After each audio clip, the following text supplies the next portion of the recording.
Good day and welcome to the UN Under Fire, a national conference call to discuss the movement to curtail U.S. support for the UN. This call is being recorded. At this time, for opening remarks and introductions, I'll turn the call over to Tita Banks, UN USA National Council Chair. Please go ahead.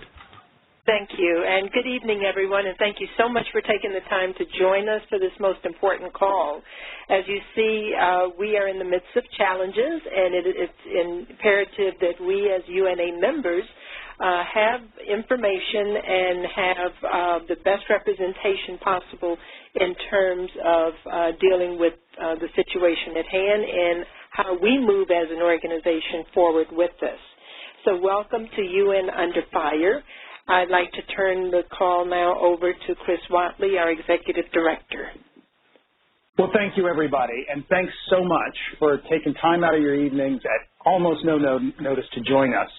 And quite frankly, the reason we're doing this is if you're like me and it was 2 days before Christmas and you're focused on the holidays and your families, but you're keeping track of your news feed on your phone and whatever app is your preference, the way that we all do these days, you probably noticed that the UN as a topic in your feed blew up on us all. And in some ways, that's great, in that, if you're like me and you're passionate about the mission and work of the UN, you're always searching for those stories about what's happening in New York or what's happening out in the field at the sharp end of the stick in terms of the UN's humanitarian work. And suddenly, the UN stories were front and center and were dominating our feeds. And they were dominating it for the reason that we all know and that we've been sharing our views on our leaders' listservs about the Security Council resolution on December 23rd. But what I would say is even though that resolution is not part of our advocacy as UNA USA, we don't have an opinion on the decision that was made in the Security Council. Lots of us individually do and have been sharing those, and we welcome that discussion that's gone on among our leaders. But it has set off a firestorm within the U.S.-UN relationship, a firestorm that I haven't seen before in my lifetime. And it's happening at this pivotal moment of opportunity, of transition, a new Secretary General coming onto the scene, a new president. And this discussion that this has lit off, because it has touched upon the U.S.-Israel relationship and the political currents that surround that, really does affect our work in a profound way. And the good news is that we exist and we're growing and we have chapters that are more active than ever before, but it means that our importance in taking action now and being ready to take that next step has never been more prominent in my memory anyway. And we have a great colleague, friend, and champion. Peter Yo is president of the Better World Campaign, vice president for policy at the UN Foundation, our partner from the moment that the UN Association joined the UN Foundation, and who has the pulse of the discussion going on today. There were votes today on Capitol Hill that affect this issue. With us on the line to report out, answer your questions, and to launch this very brief but timely discussion. And Peter, with that, over to you. Great. Thank you, Chris, and thank you, Tita, for hosting us this evening. And thanks to everybody on the call for joining us to talk about this important issue.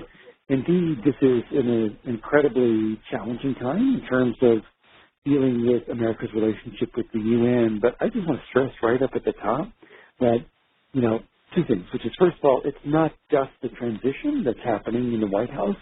It's a transition that's happening in Congress at the same time. So it's a sort of dual transition that is causing a particular challenge in this regard. The second thing is it's also a real opportunity to think about the America's relationship with the UN. We have a new Secretary General. We have a new relationship between the U.S. and the UN possible. So let me start just a little bit with the opportunities and then move to the challenges. On the opportunity front, we have a new Secretary General, Antonio Guterres, who was elected on a platform of conflict prevention. He got the support for his candidacy from all permanent 5 members of the Security Council, which frankly in this day and age of global disagreement and conflict is unbelievable. And in part he got that support because even though he's tough on countries and he's supportive of strong action on human rights and in support of refugees in the humanitarian situation, is really able to communicate effectively with leaders around the world. And I think that when you think about the discussions, about reform, he is really committed to reform, which is a good thing because we have a president who's looking for reform. We have a Congress that's looking for reform. And, we need to make sure as advocates for the UN that the UN is fit for purpose. And so part of making sure that the UN is fit for purpose is that it continues to reform, saves money where it can, works on programs that are only the most effective. So we have a really good package with this new Secretary General. Not only is he a world leader, but is really committed to reform. Now, we have a new president who is certainly not, at the beginning, as supportive on the UN as President Obama. But neither is he dead set. He testified 10 years ago in front of Congress in support of the UN. During the campaign, he was more critical of the UN. But there's not a strong record there, and it frankly was not a core element of the campaign. And with Rex Tillerson, as Secretary of State, and Nikki Haley, they are frankly fairly blank slates as it relates to the UN, which is an opportunity as well. But let me just touch another opportunity, which is I think worthy of mentioning here, which is we just released polling yesterday that shows that Americans, Republicans and Democrats, are really united in support of a strong American relationship with the UN. 88% support continued American engagement with the United Nations. 61% have a favorable impression of the UN, which is frankly unbelievable in this day and age. And 57% want us to pay our dues on time and in full. So let me get to the challenges, which are significant. And in my career, handling America's relationship with the UN, they are the most significant. And will require all of you on the phone call today and all of our members spread across the country and all of our online supporters through the Better World campaign to take meaningful and consistent actions over the next 6 months to a year. It's time to buckle your seatbelts and really focus on advocacy because we need it. So we thought that the environment was going to be a challenge for the UN, but the passage of the UN Security Council resolution upended the entire equation. No matter what you think about that resolution, we can say for a fact that it has fundamentally changed the beginning nature of the relationship between this new Congress, President-elect Trump, and the UN. President-elect Trump tweeted out right away his response to the Security Council resolution. Senators Graham and Cruz and today Senator McCain have promised to cut off all funding to the United Nations or severely limit funding to the UN until the Security Council reverses this decision. This was endorsed today by the House Freedom Caucus, which is made up of very conservative members of the House of Representatives. And today we saw a passage of a resolution in the House of Representatives which is very critical of the Security Council resolution, but I would note specifically does not reference cutting off funding to the UN. So we have the House of Representatives controlled by Republicans passing a measure tonight on the Security Council resolution that does not mention cutting off funds to the UN. So that's a positive development and one, frankly, that we fought hard for to make sure that linkage was not there. The next big thing, so we have that resolution to pass today. The next big thing that we're focused on intently is the Senate is going to consider the budget resolution. There could be amendments filed to cut off all funding to the United Nations as a result of the Security Council resolution or to severely limit it. And in fact, there could be a vote as soon as next week. So please watch your emails carefully. There will be action alerts potentially coming out. We don't know if the amendment will be filed or what it will say, but we're ready for it. We need you to be ready for it, and we need you to light up the congressional switchboard. Because if this happens, we're going to need 51 votes to defeat it. So that's the second thing we're looking for is the budget resolution. The third thing we're looking for comes in April or May. That's when the appropriations process will get underway, and Lindsey Graham controls the appropriations process. So we're looking for that moment to find out between now and April, can we right the ship here, and can we find a way, a diplomatic solution that would not cause a cutoff of funding to the UN over the Security Council resolution. And we're working hard on it. Thank you, Chris, for your leadership on this. It's incredibly helpful. And we feel that we have a very good relationship with Senator Graham. We've worked with him for years. He appeared on CNN just the other day and said he strongly supports the United Nations and likes the United Nations. So it's worth investing in our continued relationship with Senator Graham and trying to find a solution here. And then finally, the thing that we're focused on intently over the next couple of weeks is we'll see confirmation hearings for Rex Tillerson as Secretary of State and Nikki Haley as Ambassador to the UN. That's when we're going to know whether those two senior representatives of the State Department and the Trump administration will say anything about linking funds to UN reform or to the Security Council resolution. And we're working really hard behind the scenes in direct contact with Governor Haley's operation to try to make sure that she keeps her powder dry and keeps her options open. So maybe those are sort of the key highlights about what we're focused on. And as I said, we're going to have actionable alerts throughout this next week and this spring, try to make sure that our members of Congress hear at the right times about these important issues. So, Chris, let me turn it back over to you with that.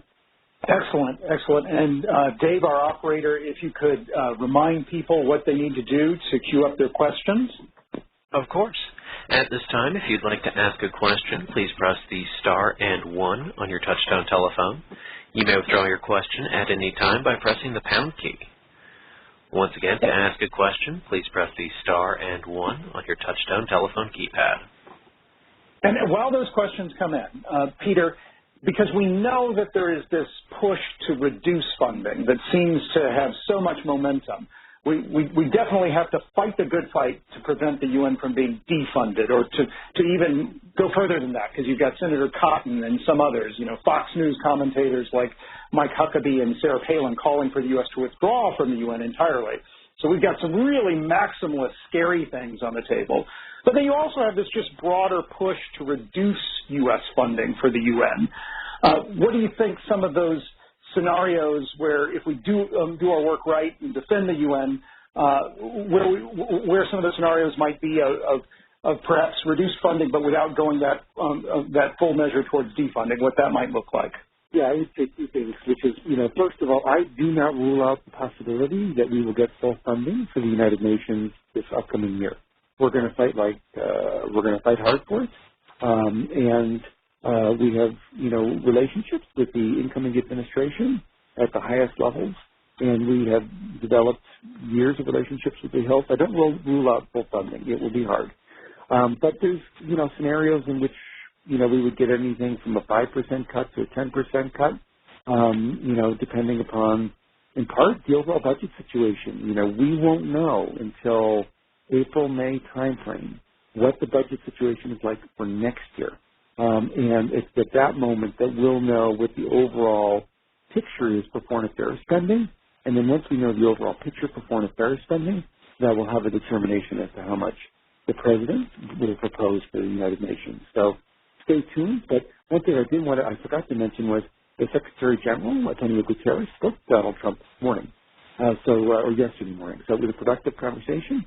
So this relationship on the broader than just funding issues, but between the U.S. and the UN, it's developing. Excellent point. We can't focus on the ultimate goal of maintaining full funding for the UN, and also to remind ourselves that we're not talking about just paying the lighting bill in the Secretariat building on the East River in New York City, that when we talk about full funding for the UN, we're talking about saving lives in the periphery around Syria, in civilian protection centers in South Sudan. That's what we're focused on preventing pandemics that affect our own families and kids. Operator, if we could take the first question, if you've got one in the queue. Of course. We'll take our first question from Sophie Tux. Your line is open.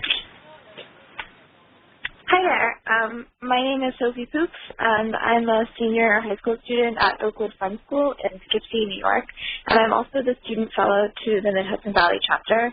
And I guess my question is, what do you need from students, from high school students and college students and even middle school students? Like, what are you looking for what kind of support do you need? What do you think is going to be most effective coming from us? Great, thank you. Three things, which is we'll tell you when the right moment is to contact your elected representatives. And so what we'll need from college and high school students is for you to send emails, make phone calls, and to use social media to reach your 2 senators and your elected House of Representatives member at the right time to let them know that you support full funding for the UN or continued American engagement with the UN. So, we don't like to pull the trigger on these types of action alerts until we know exactly what we're fighting for. But we will, I guess what we need is the email, 3 phone calls to the 2 senators and to the member of the House of Representatives, and posting on the your elected representative Facebook site, as well as tweeting at that member, indicating your. And thank you so much for being on the call. Oh, thank you. Operator, next question. Of course. We'll take our next question from Emily Landberger. Your line is open. Hi, thanks so much for organizing this call. So I'm from the UNA Pasadena chapter. I'm a youth representative to that chapter. My question is it a conflict of interest for us to be making calls under the 501c3 status of the UNA, or is there some kind of way we need to operate maybe through the Better World Fund's 501c4 status? I know that that's kind of technical, but also going forward, I'm wondering if there's any kind of push from the national level to open up more Better World Fund chapters kind of across the country, so we have more of that structure in place to really be ready for this kind of political, grassroots organizing that we might have to do more of in the next 4 years. Great, thank you. Both the Better World Fund and the Better World Campaign and the United Nations Association are both C3s. And so because you're all volunteer leaders, and the activities that you take to contact your elected representatives are consistent with the work of a C3.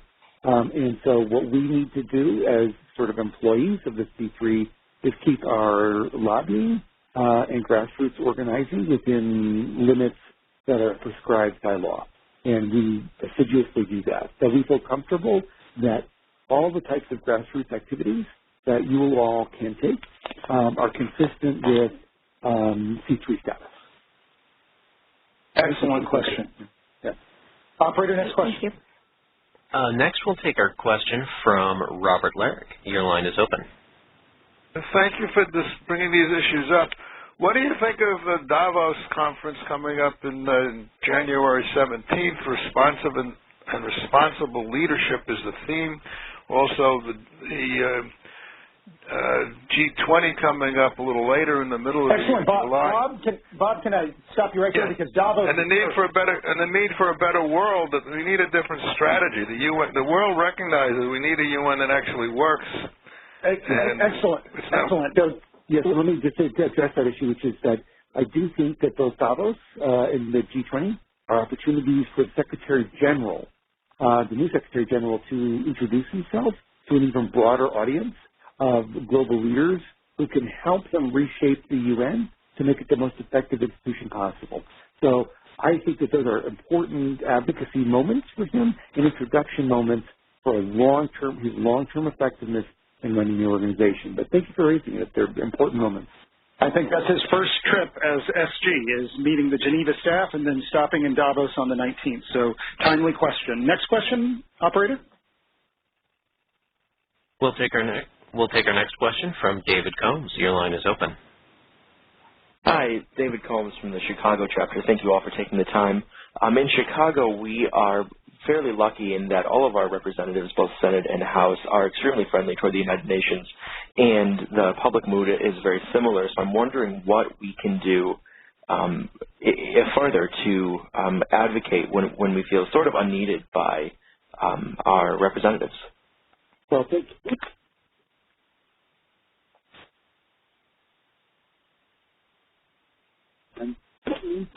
We may have lost Peter there for a second. Can you hear me? Can you hear me? Go right ahead. Can you hear me? We can hear you. Go right ahead, Peter. Okay, I'm sorry. I was just saying that Senator Durbin is in leadership, and he needs to talk to Senator Schumer, who is the new Democratic leader. Senator Schumer is not terribly supportive of the United Nations and has been making phone calls. So anything you can do to strengthen Senator Durbin and ask Senator Durbin to talk to Senator Schumer in support of this is absolutely needed and essential. And then we need Senator Duckworth's leadership. So. And Senator Duckworth herself is the daughter of a UN employee. She was born in Bangkok because her father was employed for the UN. She's someone who, you would assume is well-disposed towards the UN, but she's someone we would love to have as a champion. So amping up our advocacy to Durbin because of his leadership position, Duckworth because of her story and her charisma, we really appreciate your leadership there. Next question, operator. Yes, we'll take our next question from Tatiana Andrzejov. Your line is open. Hello, I'm from Dallas, Texas, and I'm the advocacy chair. And I have two follow-up questions because you raised some of those things yourselves. One is, was the talk between Donald Trump and the new Secretary General, was that over the phone or was that in person? And are they going to be meeting each other more often because it seems that our president-elect, soon-to-be president, is going to be going back to New York very often. So that's one question. And then the follow-up question is, who is going to the Davos meeting from the new administration? And perhaps that would be a way of getting a better relationship with the United Nations. Great. Or who has gone to the Davos conference from the new administration? Thank you. On the first question, it was a phone call, not an in-person meeting, but apparently it was productive. I would anticipate that they'd meet more because I think Donald Trump will largely be in New York, not Washington. So I would anticipate that they'll probably see more of each other than the current Secretary General and the President. So that's good news because Guterres is a very personable guy, and I think we'll get along well with the President. And then on the second point, I don't think they've picked anybody to go to Davos. They're still in their own transition. It's happening, Davos is happening, I think, the day of or the day before the inauguration here in Washington. So I wouldn't anticipate significant or meaningful Trump operation presence in Davos. Thank you. Thank you for beating the drum on advocacy in Dallas. Next question, please. We'll take our next question from Mike Seneca. Your line is open. Hey, how's it going? My name is Mike Seneca. I'm president of the UNA chapter at the University of Central Florida. I actually have two questions, if that's okay. The first one is, I understand that you guys don't want to get going until you guys know exactly what you're dealing with. Do you guys have any tips as far as, just me being able to energize a base to start coming to the meetings every week so I have those resources to tap into as well? And my second question is, not for this to come across the wrong way, but because we're in Florida, there is a pretty strong pro-Israel Jewish type of voting bloc, which is going to present a lot of different challenges for me being in Florida. I was wondering, if you guys have any idea as far as to be able to help alleviate some of their concerns and to have a better message. Yeah, let me address your second question first, which is, and I deal extensively with the Jewish community and here in Washington on this issue. I think the best way to do it is say, listen, I hear what you're saying about your concerns about the Security Council resolution on settlements, this is a case where the UN member states use the UN to, push a particular issue. But this is not a case where the UN, the Secretary General himself went out and sought this particular resolution. So I guess what I'd ask you to do is, while recognizing that you'll continue to have these concerns about this resolution, also realize that the UN vaccinates 40% of the world's children, plays a vital role in making sure that there's 16 peacekeeping operations, and that when you look at the humanitarian situation as it relates to Syrian refugees, the UN is on the front line. So please recognize that while you're angry at the UN over its treatment of Israel, please recognize there's so many other positive things the UN is doing that are consistent with American interests and global interests. So please work with us to make sure that America's relationship with the UN is stronger. So it's always better to just quickly answer it and then pivot to address the broader spectrum of issues in the U.S.-UN relationship. On the issue of how to galvanize people, as I said, I think once we, over the next few days, have a bit greater clarity as to, with the bill or the issue, then we're going to be able to send you an entire social media package that will allow you to be quite clear with your membership as to what actions they should be taking and what the messaging is. So we will get you the materials to make it happen. But I frankly, as an activist myself for many years, including in college, sometimes you need a good threat to get people to be mobilized. Well, we got that threat, which is that people are threatening to either pull the U.S. out of the UN or to completely defund it. We need to speak up. We need to make sure that our elected representatives know that we feel strongly about this. And here's how we're going to do it. So great reminder. Yeah. And no one is standing for this but us. When it comes to making the case for this, it's just us, the BWC, nobody else. So we really appreciate your leadership at the University of Central Florida. And operator, next question. We'll take our next question from Mel Boynton. Your line is open. Thank you, Peter and Chris. Some of you know that I'm the National Advocacy Chair for the National Council at UNA, and we're hoping to meet shortly, so your advocacy chairs may want to make sure they're on the call. I believe we'll be meeting next week, and I would like your advice, Peter and Chris. Should we be scheduling and setting up in-district meetings even before the inauguration or shortly after?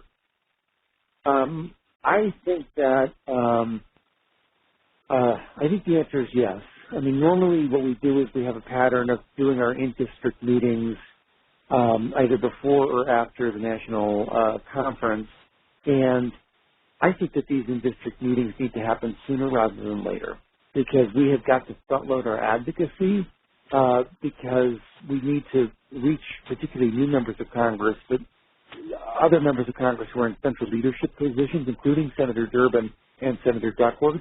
We need to reach them sooner rather than later. So I'll be happy to coordinate with you and with Tita and with Chris.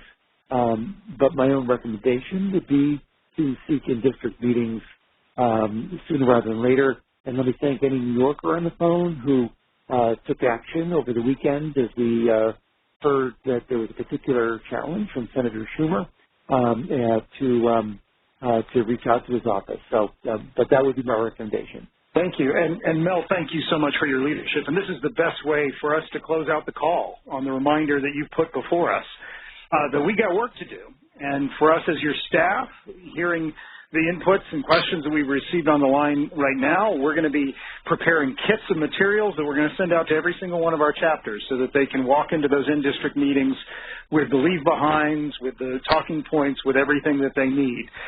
So please stay tuned. Please join that Advocacy Leads call that Mel will be chairing next week.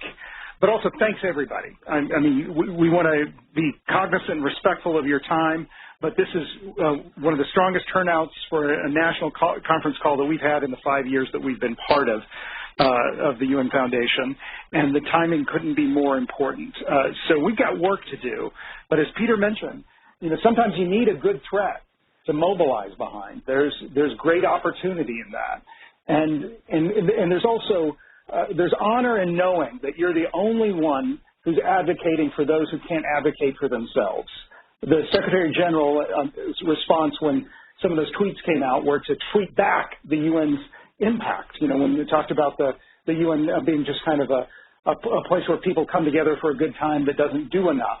And it talked about the 95 million people a day who are touched by it, whether it's those vaccines that were mentioned, whether it's those who receive food from the World Food Program, whether it's UNICEF providing basic sustenance for kids under 5. Nobody will fight for them but us. and there's honor in that. And we are really privileged to be able to work for you as your staff. And we go forward into this year confident in what our mission is and knowing that we're needed. And I really look forward to working with all of you. Please reach out to me individually and Rachel Pittman, who's on the line too, to Tita and Mel and the rest of our National Council leadership, to your regional reps. We're here to make you successful as we take on this challenge. And Peter, thanks so much for your time and for everyone else for joining us tonight. Thanks again. Bye. Thank you. Good night. This does conclude today's program. Thank you for your participation, and you may disconnect at any time.